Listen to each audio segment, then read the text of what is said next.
Oke, jadi kalau proses di level manajemen tingkat menengah, jadi kita dimulai dari tahap pembuatan kerja, ya, penyusunan anggaran, pelaksanaan pengukuran dan pelaporan dan analisis. Jadi dia untuk memastikan bahwa apakah organisasi ini telah menjalankan strategi yang sudah ditetapkan di level atas dan efektif dan efisien. Ya. Jadi misalnya begini. Jadi misalnya satu perusahaan, misalnya perusahaannya si Sodikin, dia pengen menjual sepeda 20.000 sepeda motor, ya, sepeda elektrik, ya, 20.000 buah setahun, ya. Kemudian si ini si departemen ini, misalnya departemen marketing, ya, dia akan membuat pembuatan kerjanya apa, rencana kerjanya itu apa, gimana, apakah buat pemasarannya jaringan pemasaran baru ataukah dia bekerja sama dengan dealer atau yang lain sebagainya, ya, atau misalnya dengan toko-toko, ya. Kemudian menyusun anggaran kerjanya berapa, duitnya berapa, segala macam, budgetnya berapa. Nah, kemudian melaksanakan dan mengukur. Misalnya pada saat melaksanakan, dia selama 3 bulan pertama dia baru menjual 10.000. Nah, kalau baru menjual 1.000 sementara target setahun 20.000, kira-kira gimana? Ada penyimpangan nggak?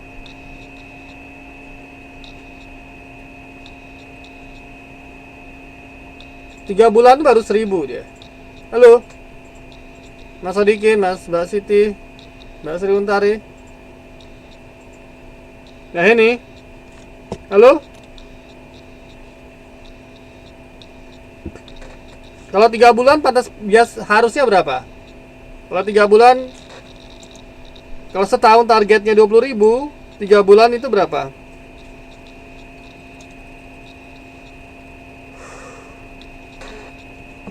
3 bulan berapa?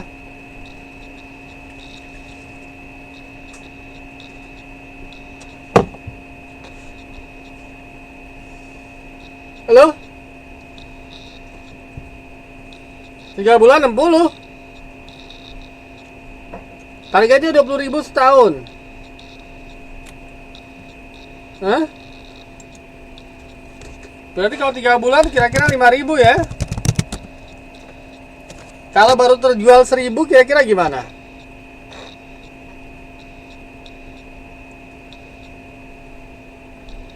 Kalau baru terjual 1.000.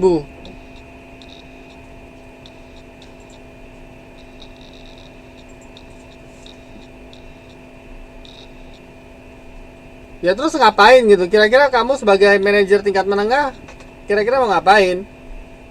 Kok rugi? Bukan sekedar rugi, kira-kira gimana caranya? Kamu mesti ngapain supaya dapat 20.000 setahun?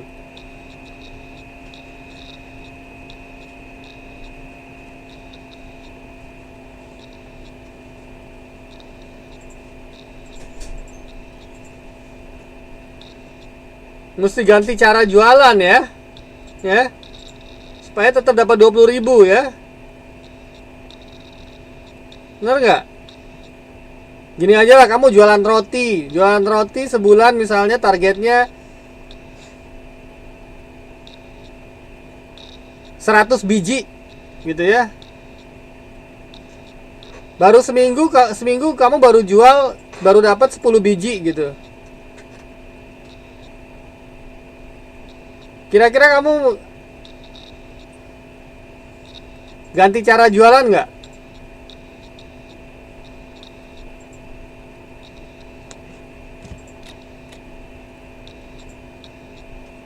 Ngerti, ya? Maksudnya pengendalian manajemen, ngerti, ya? Bukan rugi, jawabannya bukan rugi, ya.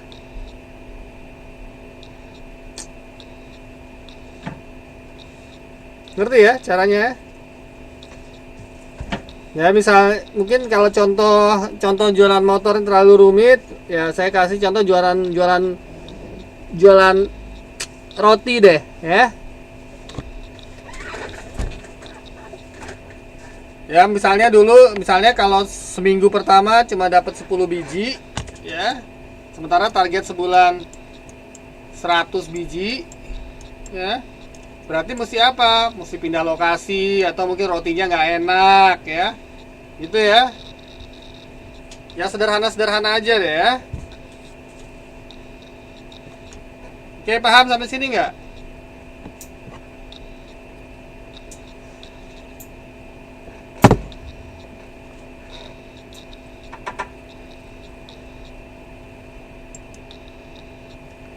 Kemudian level bawah, untuk manajemen level bawah dia akan mengendalikan operasi, ya sistem ini untuk meyakinkan tiap-tiap tugas tertentu ya sudah dilaksanakan secara efektif dan efisien. Contohnya apa? Contohnya misalnya operasi sehari-hari, misalnya merakit sepeda elektrik atau merakit sepeda motor atau misalnya masak roti ya. Contohnya masak roti gini ya, ini masak roti, ini kompornya, ini ovennya ya. Nah ya.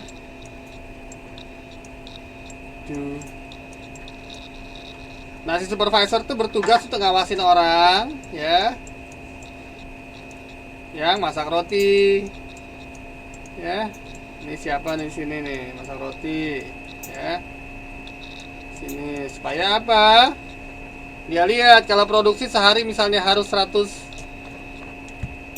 biji lah, 1000 roti ya.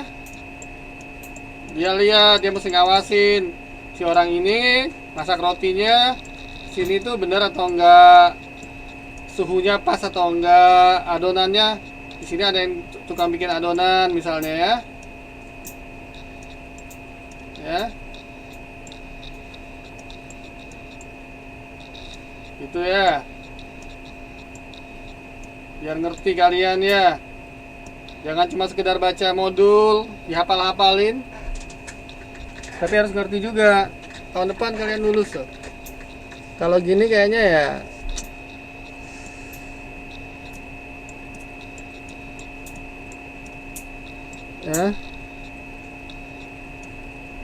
kalau nggak ngerti manajemen tingkat atas itu siapa, manajemen tingkat bawah menengah siapa, itu aduh, menurut saya agak keterlaluan ya.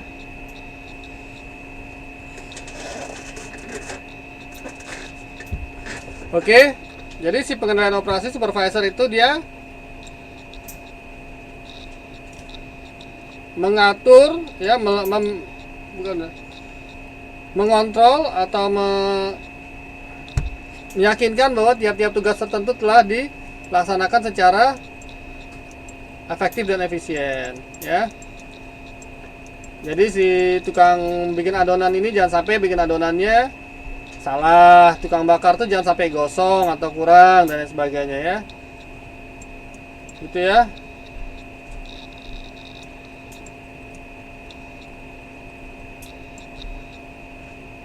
Paham dari sini?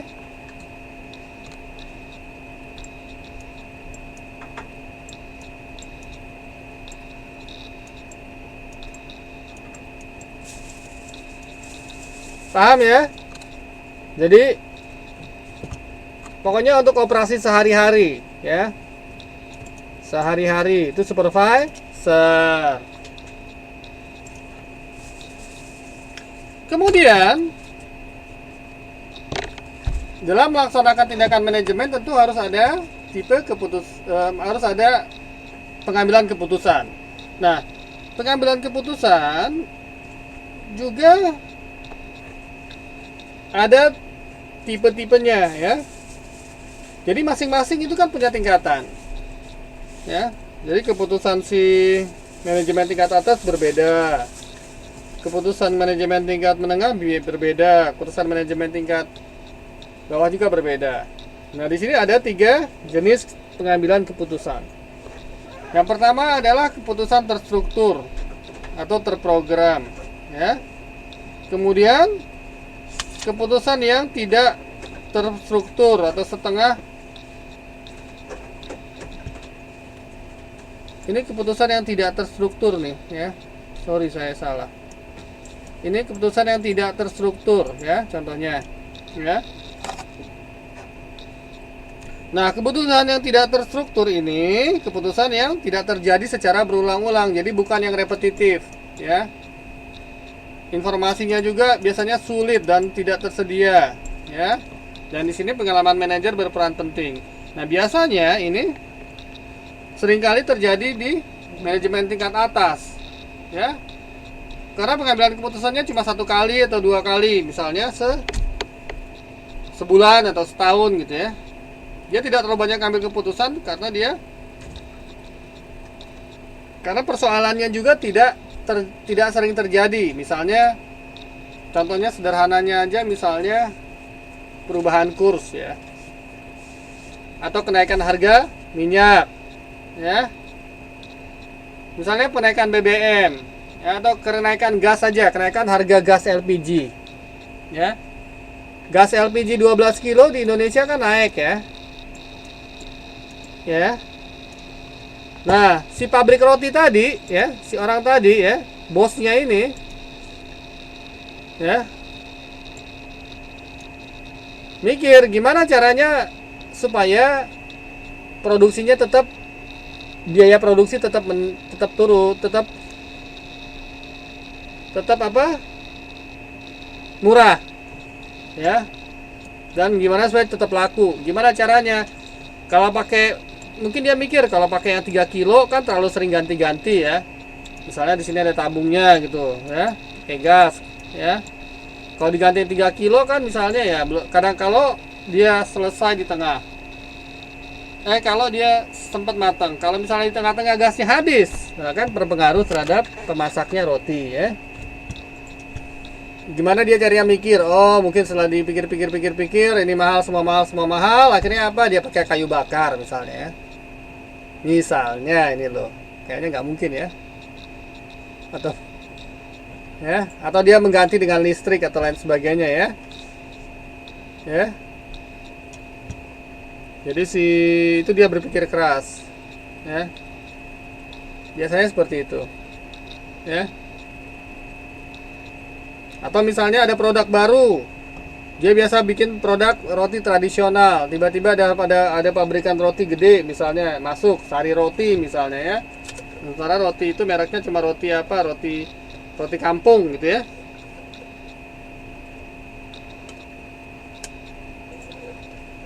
Terus dia bikin, kalau mungkin Sari Roti nggak punya bikin rasa baru misalnya. Sari Roti misalnya mungkin rasanya rasa coklat, keju dan lain sebagainya gitu ya. Nah, si perusahaan roti ini akhirnya bikin rasa yang lain misalnya ya. Misalnya rasa apa? Rasa kacang tanah gitu ya, rasa kacang merah gitu ya.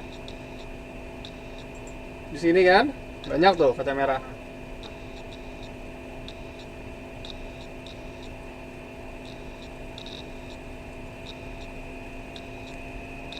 Atau rasa durian dan lain sebagainya gitu ya. Itu keputusan tidak terstruktur contohnya. Kemudian kalau keputusan setengah terstruktur itu sebagian berulang-ulang dan sebagian lagi tidak terstruktur. Keputusan ini seringkali bersifat rumit. Ya.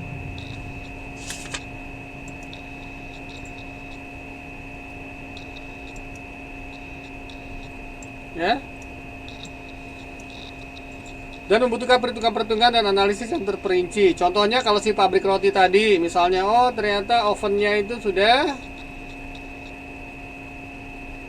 nggak bagus. Akhirnya apa? Dia beli oven baru, misalnya kan rumit analisisnya ya. Jadi oh kalau oven baru segini segala macam ya. Mungkin ovennya dulu tradisional, sekarang dia bikin yang komputer gitu misalnya ya. Atau gimana? Atau di sini misalnya keputusan membeli komputer yang lebih canggih atau memberikan oven yang lebih canggih. Ya. Kemudian terakhir keputusan yang terstruktur. Keputusan terstruktur ini manajemen level bawah. Keputusannya berulang-ulang dan bersifat rutin ya. Contohnya gampang, misalnya membeli bahan baku gitu ya. Ya, misalnya beli apa namanya? Beli tepung terigu, beli gula, beli apa lagi lah, beli campuran-campuran roti gitu ya. Nah, berikut ini tipe keputusan manajemen. Manajemen tingkat atas biasanya lebih ke arah tidak berulang-ulang, tidak terprogram, tidak terstruktur, tidak mudah diprediksi, dan informasi tidak mudah tersedia. Pokoknya makin tidak terstruktur biasanya makin ke atas. Makin terstruktur makin ke bawah, ya. Nah, kalau yang manajemen tingkat menengah itu separuh-separuh, ya. 50-50, ya. Ini manajemen tingkat menengah. Kalau yang pengendalian operasi ya udah tinggal lihat, oh gula cuma tinggal misalnya 10 kilo cuma cukup buat sekali, buat 1 hari misalnya ya. Akhirnya dia order gitu ya. Sebelum sisa 10 kilo dia harus sudah order gitu kan. Ya repetitif, ulangin ya. Paham di sini ya? Paham ya? Mbak ini, Mbak Siti Rahayu, Sodikin, Mbak Sri Untari, paham ya? Kemudian ada peran manajemen. Peran manajemen ini yang disebut dengan manajemen ini tahu nggak sih? Pengelola perusahaan ya, yang disebut manajemen mulai level supervisor ke atas. Ini ada 3 kategori. Yang pertama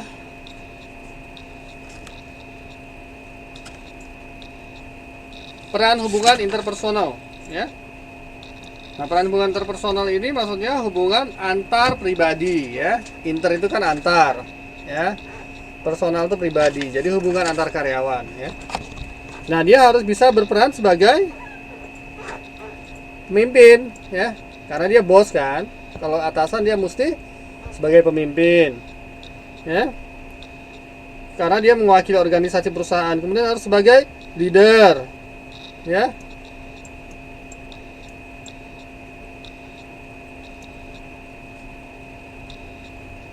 Kemudian sebagai penghubung ya. Kalau leader itu dia harus bisa mengkoordinasi, memotivasi ya. Beda ya leader dengan artinya leader itu beda. Jadi leader itu dia pemimpin ya. Jadi harus bisa memotivasi, harus bisa juga mengkoordinasi dan mendukung bawahannya. Kemudian sebagai penghubung. Jadi penghubung itu dia menghubungkan personel-personel di semua tingkatan manajemen ya, dari atas sampai bawah ya. Harus bisa menghubungkan, kalau enggak jalan. Misalnya pekerja, misalnya ada salah satu yang enggak mau aja ya, enggak mau kerja aja, bahaya. Sama contohnya kayak di satu negara, manajemen tingkat atas itu kan istilahnya si presiden ya. Presiden nggak mungkin cuma sekedar ngurusin pembangunan jalan kan, enggak. Dia sekali aja keputusannya. Naikin BBM ya, perang ya misalnya ya. Gitu ya. Nah, si gubernur nanti dia akan merancang ya. Yang level bawah apa? Bupati ya, dan sebagainya. Kebayang kalau misalnya dia sebagai itu tidak bisa berperan sebagai penghubung. Bupatinya nggak mau kerja gitu kan, ngambek sama gubernurnya gitu kan, gubernur ngambek sama presiden ya, atau presiden ngambek sama presiden nggak mungkin ya ngambek sama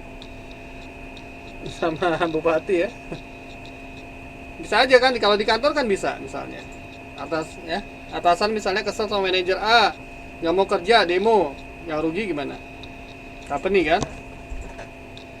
Nah, informasional ya. Jadi dia berperan untuk menyebarkan informasi ke seluruh personal di organisasi ya. Jadi dia selain itu juga berperan sebagai juru bicara ya. Kemudian juga berperan sebagai decision maker ya, decisional ini berhubungan dengan pengambilan keputusan. Jadi dia bisa sebagai entrepreneur ya, sebagai wirausahawan ya. Karena untuk memimpin perusahaan juga dia harus berperan sebagai wirausahawan.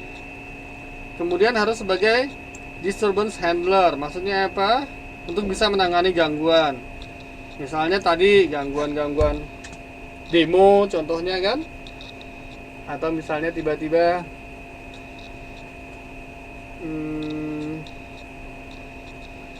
itu tadi juga misalnya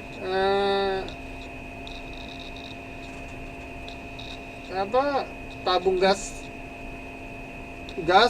yang untuk yang 12 kilo ternyata naik ya kan, itu kan gangguan juga. Dia harus berperan sebagai ngambil keputusan, diganti listrik misalnya. Kemudian sebagai resource allocator ya, menjadi resource allocator ini berapa? Maksudnya sebagai pengalokasi sumber daya ya. Dia mengatur sumber daya. Kalau resource allocator tuh mengalokasikan tuh agak berbeda dengan mengatur ya. Jadi ya istilahnya mengatur sumber daya ya, bukan SDM, sumber daya saja, mengatur sumber daya, menempatkan sumber daya sekian gitu ya. Kemudian ini sebagai organisasi ya.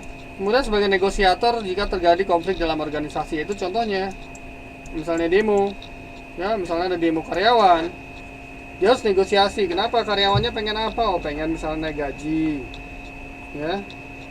Sementara si perusahaan bilang, waduh kalau naik gaji 10% perusahaan bangkrut gitu kan ya. Karena kalau di Indonesia biasanya 10%-nya lagi udah dipalak sama preman misalnya ya.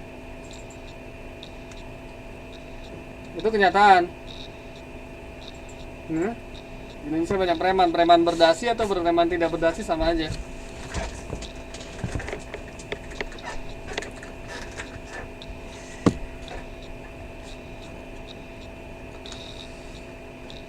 Oke, paham ya?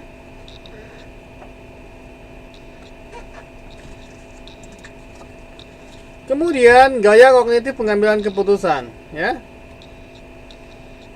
Nah, tahapan pengambilan keputusan dapat dilihat di gambar berikut di tabel 31 ya. Nah, tahap pengambilan keputusan itu biasanya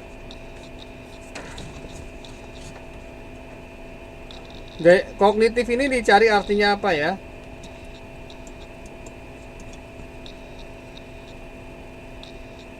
Silakan dicari artinya apa.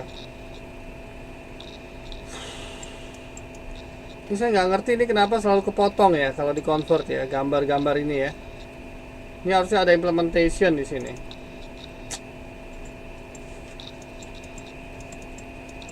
Oke. Jadi 4 aktivitas pengambilan keputusan ya. Pertama adalah intelligence ya. Tahapan intelligence ini untuk mengidentifikasikan permasalahan. Jadi tahap pertama ini informasi dikumpulkan ya. Informasi ini dikumpulkan dari sistem informasi manajemen.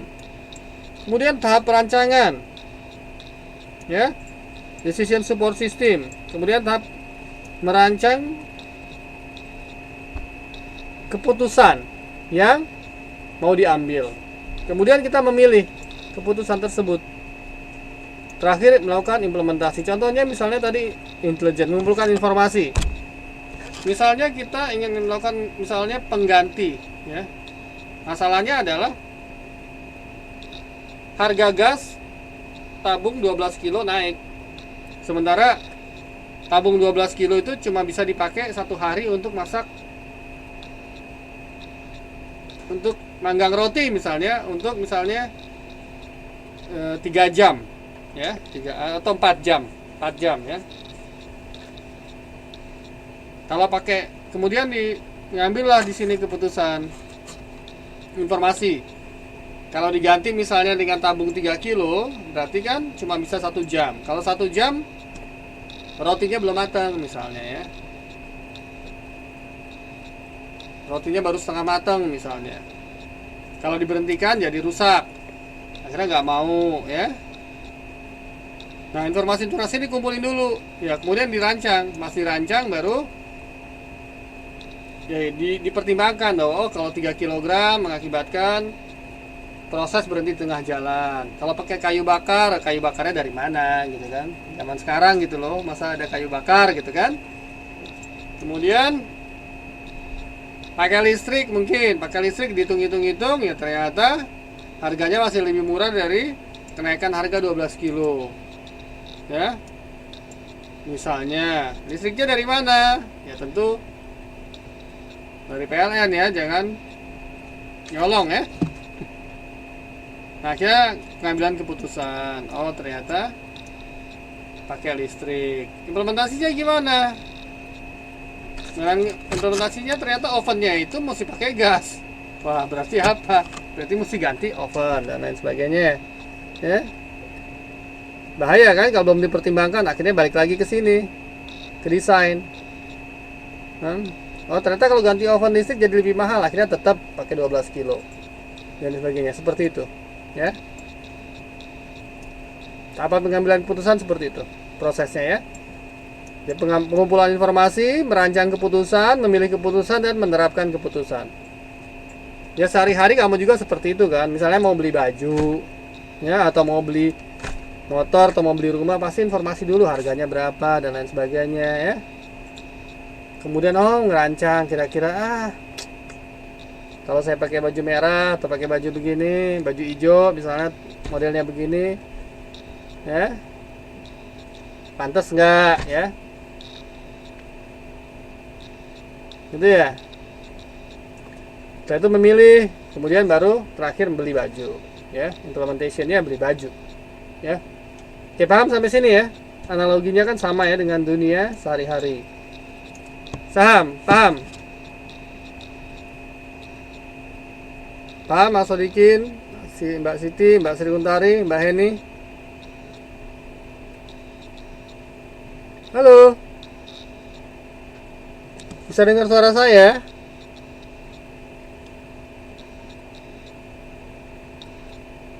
Bisa dengar suara saya tidak? Sedikit paham. Kalau sedikit paham ya udah diputar lagi nanti rekamannya, diulang-ulangin lagi ya.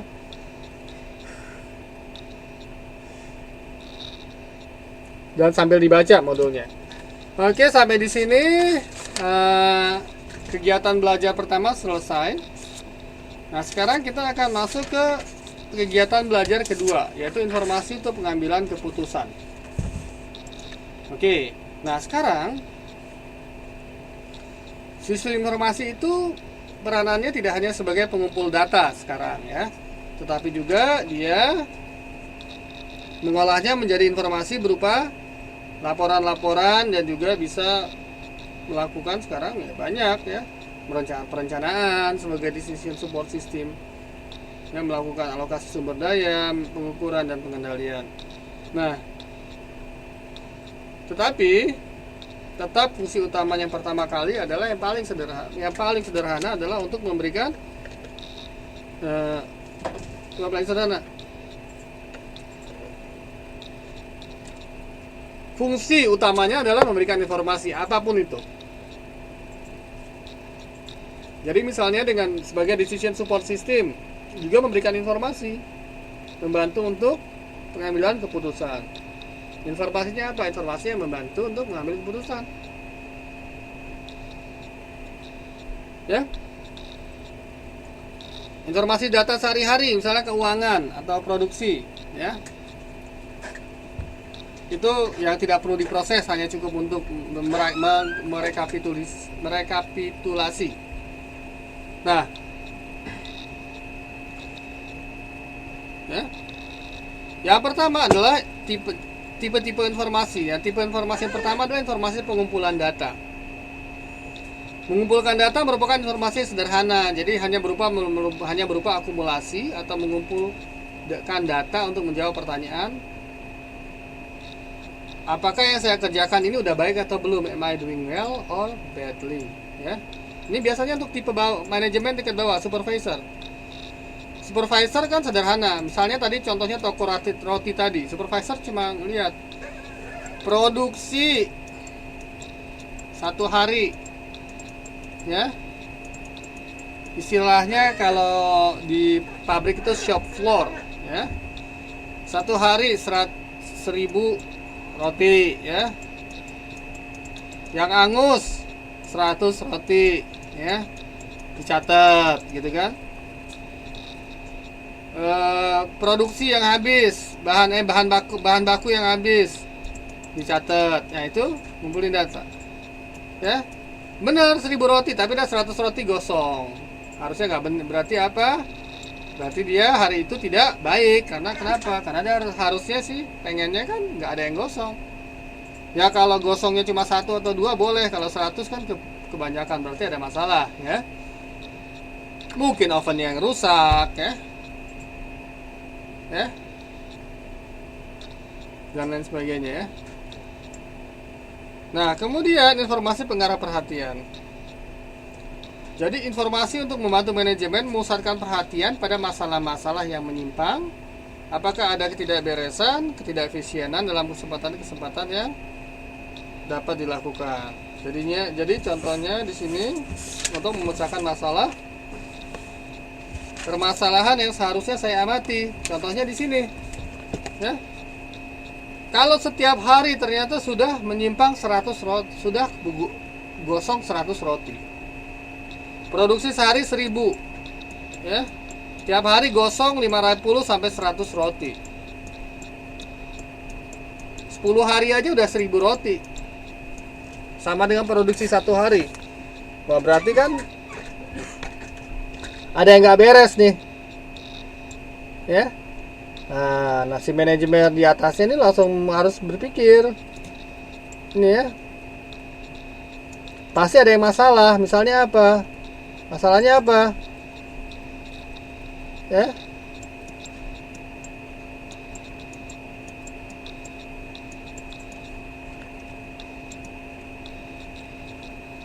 Jadi misalnya ovennya mungkin tidak beres, udah mulai rusak, ya.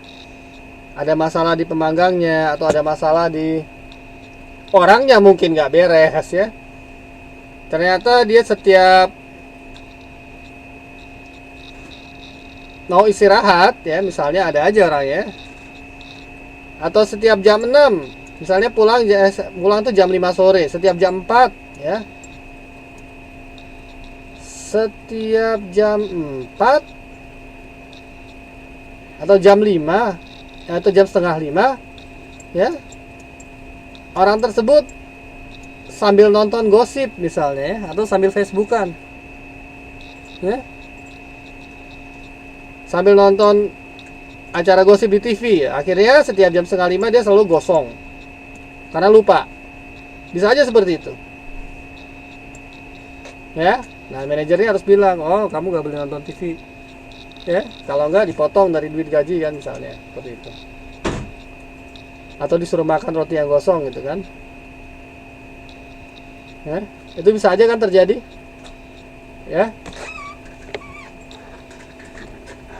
Sederhana seperti itu, analoginya sederhana seperti itu, tapi kenyataannya untuk perusahaan yang lebih besar akan lebih kompleks. Berikutnya adalah informasi pemecahan masalah, ya. Problem solving, problem solving information. Ini membantu manajer mengatasi permasalahan yang dihadapinya.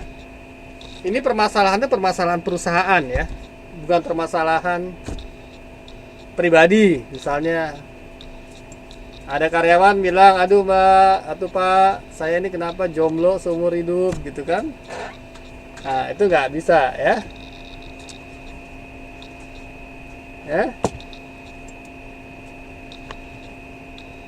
Jadi dia harus mengatasi apa? Manakah cara yang terbaik dari berbagai cara untuk melakukan pekerjaan. Biasanya melakukan ini kan manajemen tingkat atas, ya. Lihat, merencanakan strategi, ya. Melakukan informasi pemecahan masalah, ya. Misalnya dia ingin meng-create produk baru, atau ingin meng-create misalnya roti, mau bikin rasa baru dan lain sebagainya. Informasi pengarah perhatian itu manajemen tingkat menengah, dan pengendalian operasi informasi pengumpulan data ini manajemen tingkat bawah. Sampai sini paham, ya? Paham tidak? Yang baru masuk siapa? Mbak Dewi, ya? Mbak Dewi Sasana. Paham tidak? Ini bisa dengar tidak? Paham, ya?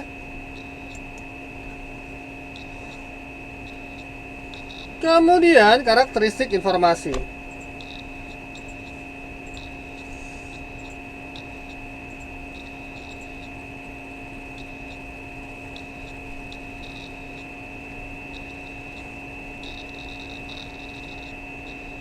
Jadi untuk mendukung keputusan, yang dilakukan oleh manajemen, maka manajemen itu membutuhkan informasi yang berguna. Nah, karena tiap-tiap tingkatan manajemen ini berbeda, maka karakteristik informasinya juga berbeda-beda ya. Nah, untuk manajemen tingkat bawah biasanya detail ya, terperinci ya, dan kurang padat karena digunakan untuk mengendalikan operasi. Jadi dia informasinya misalnya berupa ya jumlah roti sehari produksi ya, jumlah roti sehari produksinya berapa ya, produksi berapa misalnya, yang cacat berapa, gosong atau apa misalnya berapa, bahan baku habis berapa ya, tepung berapa, gas berapa, dan sebagainya. Detail sekali. Karena apa? Karena untuk merencanakan berikutnya. Kemudian makin ke atas tuh makin tersaring ya. Mereka nggak perlu, bosnya ini, direkturnya ini nggak perlu tahu produksi roti berapa per hari, yang cacat berapa. Dia harus yang lebih ringkas atau summary-nya saja. Jadi ya dia pengen tahu produksi misalnya dalam 1 tahun atau 1 bulan, kemudian rasa apa aja yang laku gitu kan. Misalnya putusan, misalnya ini untung perusahaan itu berapa persen ya, dan sebagainya ya. Posisi dia sekarang di mana misalnya. Jadi dia sudah bisa menilai nanti ya. Kalau dia akan butuh informasi lebih detail, dia akan perinci ke level bawah. Oke. Kemudian karakteristik informasi yang kedua adalah luasan informasi. Kalau lebih bawah itu terfokus dan tidak luas ya. Kalau dia cuma ngurusin manggang roti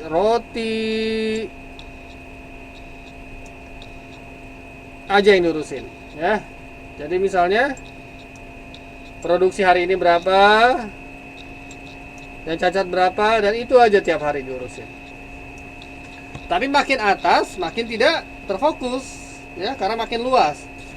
Si ini mungkin apa, mesti lihat roti apa yang laku misalnya, kemudian saingannya siapa aja, pemerintah itu ternyata gimana keputusannya, apakah dia mau naikin harga LPG, apakah dia mau naikin harga gula, tepung dan sebagainya.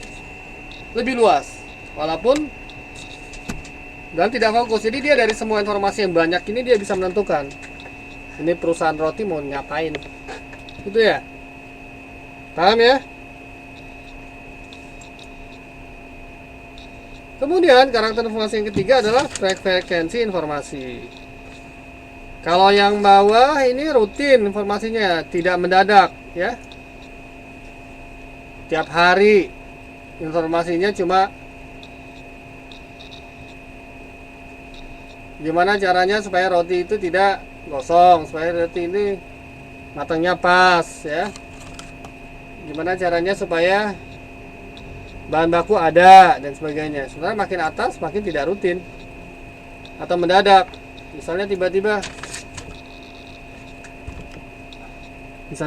ada itu tadi kenaikan BBM, atau misalnya tiba-tiba wah ada informasi bahwa di salah satu daerah ada yang keracunan roti gitu kan. Waduh, dari produksi perusahaan tersebut. Dan itu kan tidak rutin kan, mendadak kan.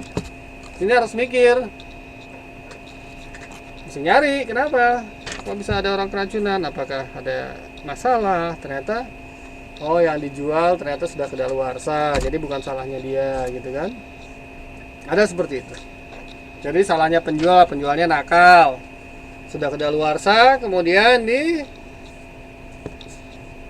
packaging ulang ya, atau dihapus kedaluarsanya gitu kan ya. Kemudian karakteristik informasi yang terimanya punya jadwal atau schedule yang jelas dan periodik karena digunakan oleh manajer bawah yang terstruktur. Cuma untuk yang lebih tinggi biasanya jadwalnya tidak jelas, tidak terschedule dan tidak periodik ya, seperti inilah. Kalau lebih bawah biasanya per hari ya. Kalau menengah mungkin ya sudah per bulan, per 3 bulan. Kalau yang atas mungkin ya dia tidak terlalu jelas, mungkin per tahun ya, dia nggak perlu ada laporan juga, dia hanya kalau dia pengen tahu dia akan ambil, dia akan panggil bikin laporan ya. Itu yang lebih atas.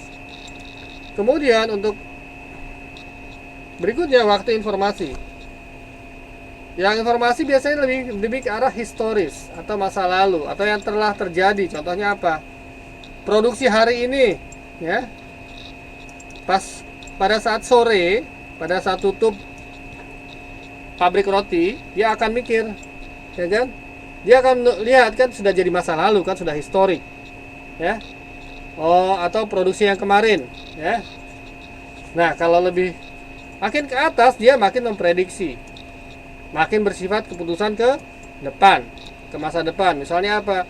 Bikin produk baru, namanya baru ya. Baru itu berarti apa? Sesuatu yang bersifat masa depan ya. Kira-kira rasanya misalnya berubah. Misalnya roti apa misalnya?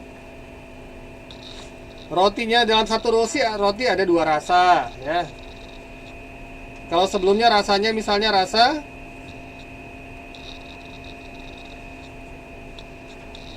cuma rasa kacang merah gitu ya, atau rasa kacang tanah.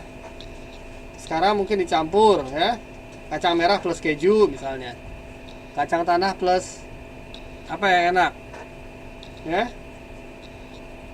kacang tanah plus apa gitu ya, coklat gitu ya. Tujuannya apa? Supaya produknya itu lebih baru, lebih bagus ya. Ya, atau misalnya mochi, bikin mochi, tadinya mochinya cuma kotak-kotak biasa, sekarang mochinya berbentuk kayak aneh-aneh, berbentuk panda ya, ada yang berbentuk bebek dikasih warna kuning gitu ya. Ya, dia ngambil keputusan seperti itu apa? Supaya setelah dia melihat, oh ternyata di masa depan anak-anak kecil ini suka yang bentuknya lucu-lucu ya, sama ABG mungkin suka gitu ya. Oh ternyata itu ada pasar baru ya. Paham ya di sini ya. Makin ke atas tuh makin melihat ke masa depan ya. Jadi kalau ke depan misalnya, wah, jadi dia memprediksi kira-kira yang bakal laku produk apa nih ya. Kemudian dia tinggal menurunkan, tinggal tugasnya sih manajemen tingkat menengah mengatur, mengimplementasikan. Gimana caranya ya? Gimana caranya supaya strategi itu jalan? Ya. Oke, berikutnya adalah akses informasi. Ini di PDF nggak ada masalah ya ini ya. Di PDF, di PPT yang saya kasih ini tidak ada masalah ya. Ini hanya karena di konversi di presentation di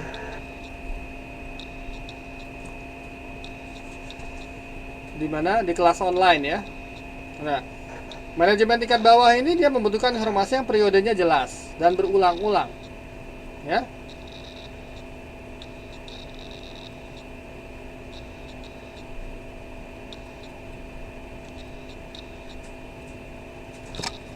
Jadi dia bisa offline ya. Tapi kalau yang lebih tinggi dia harus online. Lebih tinggi makin online ya. Karena dia memang harus bisa mengakses informasi kapanpun mereka membutuhkan. Lagian kalau level bawah kan ya paling ya produksi 1 jam yang lalu ya nggak apa-apa, 2 jam kemudian baru dia tahu. Dia nggak perlu tahu produksi saat ini, tapi 1 jam yang lalu ya bisa dikira-kira lah, biasanya nambah 100 atau 200 kan dia jadi bisa tahu. Dia tidak perlu online, tapi kalau makin atas makin perlu online. Harus biasanya tuh real time. Oke. Berikutnya adalah karakteristik informasi yang berikutnya adalah sumber informasi. Nah, manajer tingkat bawah membutuhkan informasi dari internal perusahaan. Ya. Sementara manajer tingkat atas dari eksternal atau luar perusahaan. Ya, seperti saya sudah jelaskan di awal ya. Ya, jadi di sini adalah contohnya ya. Yang bagian ke atas itu biasanya eksternal, lebih ke arah non keuangan. Ya.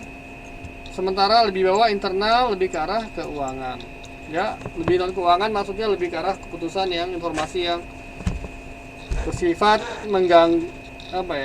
menentukan arah perusahaan, misalnya persaingan, misalnya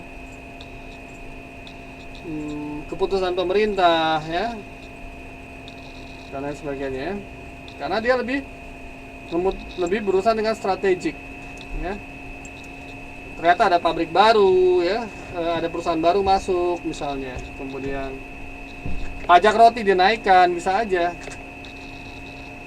supaya misalnya orang Indonesia ini jangan terlalu ke barat-baratan, makannya roti misalnya kan, bisa aja. Harus kembali ke makan misalnya singkong misalnya ya, makanan dasar Indonesia gitu ya. Bisa aja itu terjadi. Nah, si bos ini, si direktur tadi harus mikir gimana caranya. Oke, nah berikutnya karakteristik transformasi yang berikutnya adalah perencanaan strategi. Ya, maksudnya ini tahapan pengambilan keputusan dan sistem informasinya ya. Jadi kalau tingkat atas merencanakan strategi, menengah pengendalian manajemen, yang bawah itu pengendalian operasi. Nah, yang tipe informasinya adalah ini pemecahan masalah, mengarah perhatian, dan formasi pengumpulan data. Pengumpulan data sederhana tingkat bawah. Baru ini mengarah perhatian. Biasanya sih ada urusan dengan KPI. KPI itu adalah mulai ada Key Performance Indicator. Kemudian ini makin ke bawah makin terinci, tidak padat, terfokus, rutin dan sebagainya. Ini makin ke bawah. Makin ke atas makin tersaring, padat, luas, tidak rutin, tidak terschedule. Tidak terschedule maksudnya tidak terjadwal ya.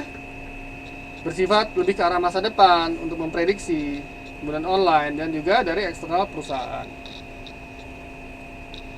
Sampai sini paham ya? Ini summary dari informasi, karakteristik informasi, ringkasannya ya. Paham sampai sini ya? Bisa dengar tidak? Atau sudah pada tidur?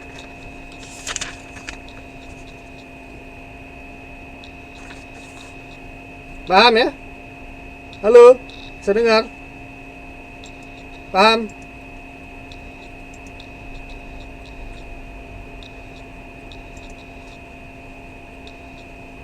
Oke, nah berikutnya sistem-sistem informasi di fungsi-fungsi organisasi. Secara internal, sistem-sistem informasi yang dapat diterapkan di dalam fungsi-fungsi organisasi atau di tingkatan organisasi. Nah, ini tergantung masing-masing, ini semua tergantung dengan perusahaannya. Ya, walaupun begitu ya. Karena biasanya perusahaan itu dia punya fungsi punya bagian-bagian tertentu, biasanya ke perusahaan gede ya, ke perusahaan kecil ya. Dirangkap-rangkap biasanya. Fungsi keuangan ya, dia pasti disupport oleh sistem informasi keuangan. Biasanya departemen keuangan. Ada bagian keuangan ini pokoknya ngurusin gimana caranya mengelola uang ya. Kalau perlu dia sampai minjam uang supaya apa? Supaya program terlaksana. Kemudian sisi informasi perusahaan pemasaran, gunanya adalah fungsi pemasaran ya. Kemudian punya sisi informasi juga produksi. Contohnya produksi roti tadi ya. Fungsi produksi, pemasaran roti, pemasaran ya. Jadi yang berhubungan dengan misalnya toko-toko ya. Bikin iklan misalnya ya. Misalnya kalau bikin roti, makan roti produk misalnya Bu Heni misalnya, Bu Heni punya merek Heni gitu ya, makan roti Heni bisa jadi lebih kuat misalnya ya. Gitu ya. Fungsi SDM ya, ini yang sumber daya manusia, jadi ya gajinya karyawan, Gimana cara rekrut karyawan. Karyawan itu kalau nggak ngerti mesti di training, jadi kita undang training. Kalau misalnya udah ngaco-ngaco, misalnya sudah kurang bagus, dan ngaco-ngaco sudah kurang mungkin kerjanya sudah kurang produktif ya, perlu di training, perlu dipanggil mungkin ya motivator ya, Mario Teguh misalnya, atau kiai gitu ya, seperti itu ya.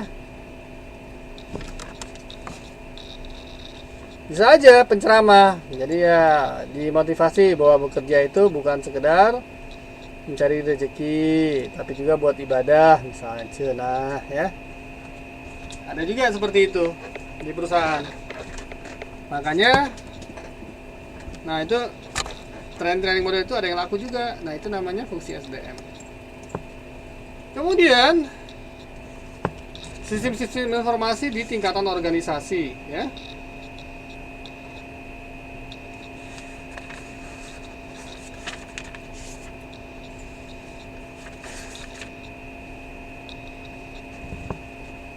Sebentar. Di sini di bawah ini ada sistem informasi akuntansi. Akuntansi ini dia mengatur semua sistem keuangan. Makanya biasanya pertama kali diperbaiki adalah dibuat biasanya sistem informasi akuntansinya dulu. Karena ini keuangan, ya. Kemudian baru dibangun di atas-atasnya, ya. Oke, ya. Berikutnya adalah sistem-sistem informasi di tingkatan organisasi, ya. Nah, kita ketahui bahwa manajemen tingkat atas dia membutuhkan perencanaan strategi yang berhubungan yang tipe informasinya sedikit ya, luas, tidak fokus ya, sudah berupa saringan, sudah terfilter ya, bisa lihat di sini ya. Tidak rutin, bersifat prediksi, online dan sebagainya. Nah, sistem informasi apa yang cocok? Nah, dibuatlah namanya Executive Information System. Namanya eksekutif. Eksekutif itu gunanya untuk apa? Untuk merencanakan strategi ya. Kemudian tingkat manajemen adalah Decision Support System. Ya. Nah, berikutnya pengendalian operasi ya. Pengendalian operasi dia berupa proses control system, biasanya bentuk ERP ya. Ya, Enterprise Resource Planning. Kemudian Transaction Processing System ya. Proses control system dan lain sebagainya. Karena apa? Karena dia hanya untuk sekedar pengendalian operasi rutin dari biasanya kegiatan sehari-hari. Nah, yang tengah ini sudah ada pengambilan keputusan ya. Nah, ini semua dibungkus dalam sebuah sistem yang disebut Office Automation System atau OAS ya.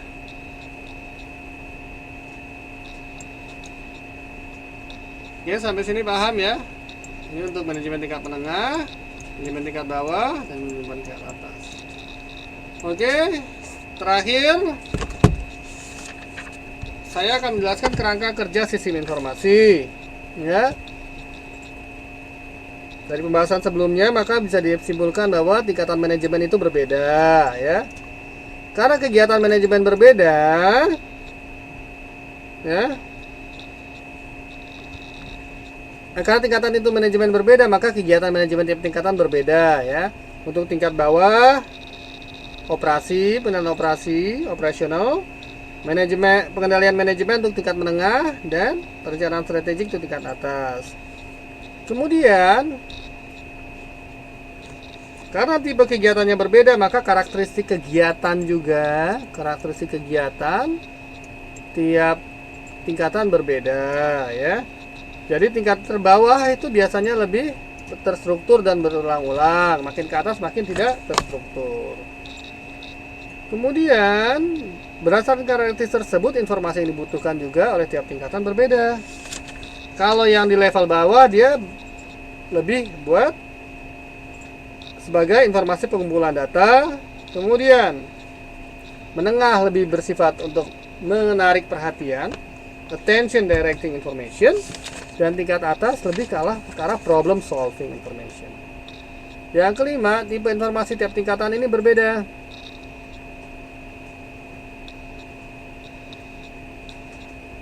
Ya. Kemudian yang terakhir, sisi yang diperlukan tiap tingkatan juga berbeda, seperti saya sudah jelaskan barusan, ya. AIS, DSS, dan TPS atau ERP PCS. Ya. Oke, sampai di sini ada pertanyaan? Ya. Ini ringkasannya. Untuk modul 3 ada pertanyaan? Halo?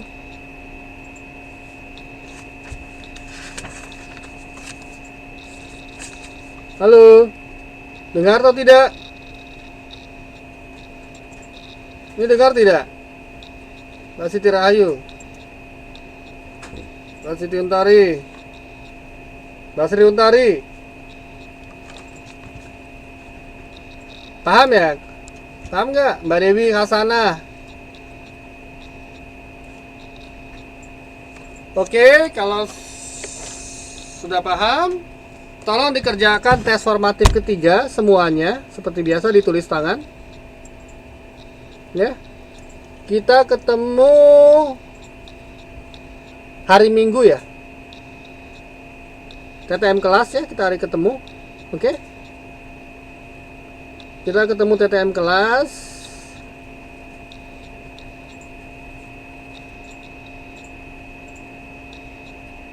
Dikumpulkan tolong ya. Ya.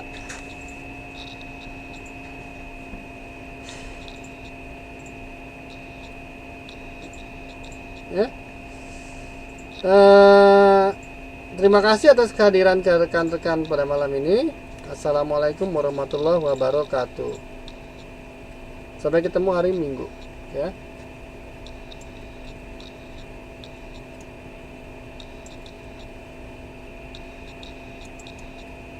Tugasnya tugas formatif ya, semua dikerjakan. Tugas formatif yang di buku ya, Mas Odikin ya. Ya.